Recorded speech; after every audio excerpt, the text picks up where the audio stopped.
Eh, yung corner natin. Kung nahihirapan kayo magkabit, mag-DIY kayo sarili nyo cabinet sa corner.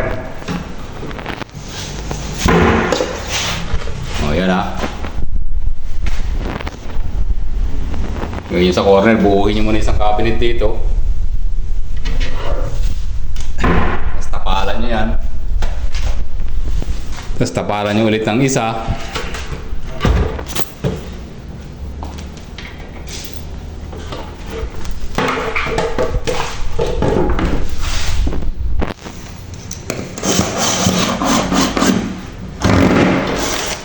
Mag-allowance ka lang ng isang kapal dito.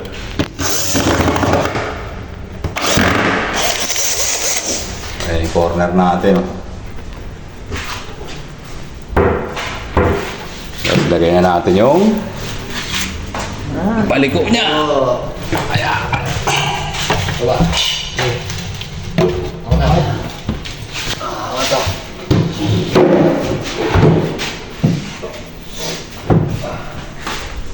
So, ayan na yung itsura ng corner natin.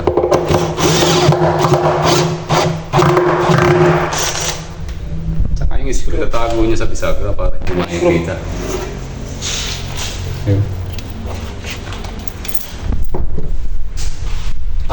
Itaas. Yan. Ganyan na sa corner, oh. Tingnan ko yung screw to. Sino yung 1 port? Kulang na.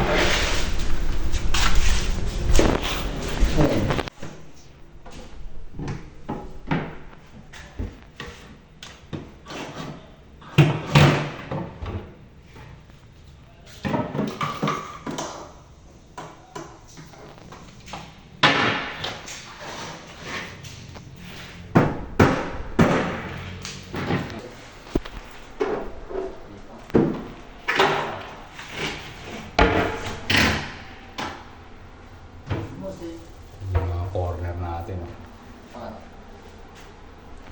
Pag sa base naman, laki-lakihan mo. Huwag na isang kapal. Kahit mga 50mm. Pillar mo ng 50mm. Yan sa base natin.